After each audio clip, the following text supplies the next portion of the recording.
उसमें ये हमारे अर्ली नेशनलिस्ट वो थोड़े से चेंजेस चाहते थे। अब वो उनको बताते थे, फर्स्ट वाला पॉइंट है expansion and reform of legislative council.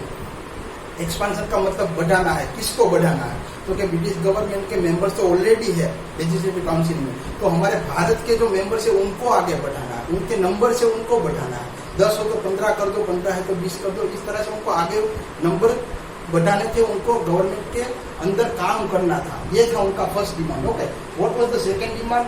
Members elected by the people. ये सबसे इम्पोर्टेंट पॉइंट है, क्योंकि ब्रिटिशर्स थे विदाउट एनी इलेक्शन वो रूल कर रहे थे। ओके, लोगों का क्या मर्जी है वो उनको कुछ लेना देना नहीं था। यहाँ पे अर्ली नेशनल से ऐसा डिमांड कर रहे थे कि भाई कोई भी मेंबर अगर चुना जाता है, इलेक्ट हो जाता है, तो उसको बाय द पीपल इलेक्ट करना है। ये उनका डिमांड था। Next demand, Indian control over the public purse.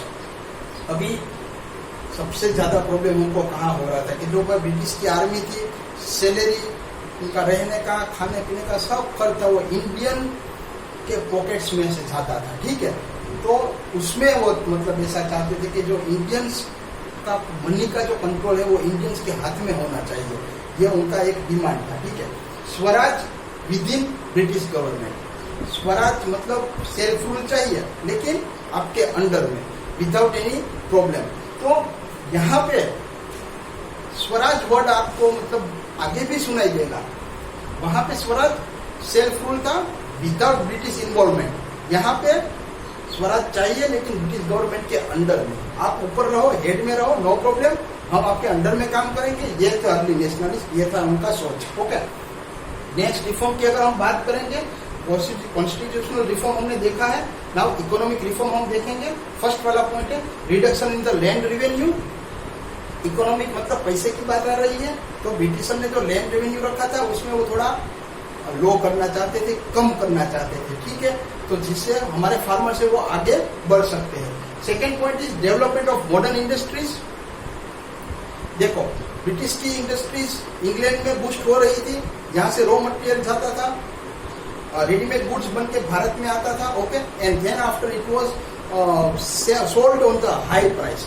तो यहाँ पे भारत का रॉ मटेरियल ही जाता था, मशीन मेड गुड्स आते थे। तो यहाँ की जो इंडस्ट्रीज थी वो कोलैप्स हो रही थी, दे वर कंप्लीटली क्लोज।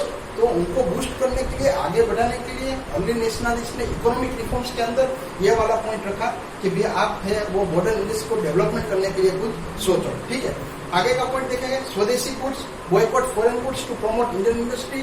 सिंपल है, बाहर का कोई माल सामान कम हो जाएगा, आना बंद हो जाएगा, तो ऑटोमेटिकली इंडियंस के जो गुड्स है वो मतलब परचेस होने लगेंगे।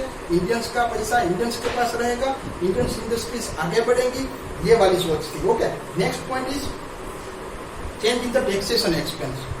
टैक्स तो आपको पता है वो लैंड रेवेन्यू की बात की, वैसे जो टैक्स होते हैं और वो एक्सपेंडिचर जो आप ब्रिटिश गवर्नमेंट करती है, जैसे कि उनके आर्मी का जो एक्सपेंस था वो बहुत ज्यादा था, तो वो एक्सपेंस को रिड्यूस करना चाहते थे, टैक्स को रिड्यूस करना चाहते थे। आम आदमी की जो पॉकेट में से ज्यादा टैक्स जाता था उसको कम करके उसकी पॉकेट में रहेंगे तो मतलब देश है वो थोड़ा स्पीडीली आगे बढ़ सकता है। Okay, abolition of salt tax. यहाँ पे गांधी जी की बात भी हम याद कर लेते हैं।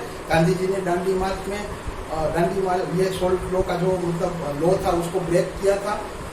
ये आगे से 1885 की 1905 में हम बात कर रहे हैं कि भाई तब से चल रहा है सोल्ट के ऊपर टैक्स। तो ये टैक्स को मतलब वो एबोलिश करना चाहते थे, क्योंकि वो नेचुरल रिसोर्स है, आराम से बन जाता है, उसमें कोई मतलब गुड्स भी नहीं चाहिए, तो उसके ऊपर टैक्स है वो आम आदमी की मतलब जेब में बहुत बड़ा एक लॉस है, तो उसको वो कम करना चाहते थे। ठीक है, next is reduction expense on army. कि भाई आर्मी में जो आप एक्सपेंस कर रहे हो, जो सैलरीज देते हो, आर्मी का मतलब नंबर्स जो बढ़ा रहे हो, उसको आप कम कर दो, और उसमें से जो पैसा बचता है एक्सपेंडिचर को कम करके जो पैसा बचता है वो पब्लिक वेलफेयर में फॉर द पीपल यूज किया जाए, और उस तरह से उसको बूस्ट करके भारत की इंडस्ट्रीज को या भारत के लोगों को आगे बढ़ाया चाहिए। ये वाली सोच थी। ये पूरा हमने जो सिनेरियो देखा है उसमें एक बात तय है कि ये भी देश का भला ही चाहते थे, लेकिन उनका जो मतलब मेथड्स था वो थोड़ा स्लो था, छोटी छोटी डिमांड्स थी, आगे बढ़ना चाहते थे, लेकिन step by step through constitution जरा भी मतलब ब्रिटिशर के और अर्ली नेशनलिस्ट के बीच में कोई तकरार नहीं होता था, उनको भी, ब्रिटिशर को भी अच्छा लगता था और अर्ली नेशनलिस्ट भी स्मूथली रन कर पाते थे।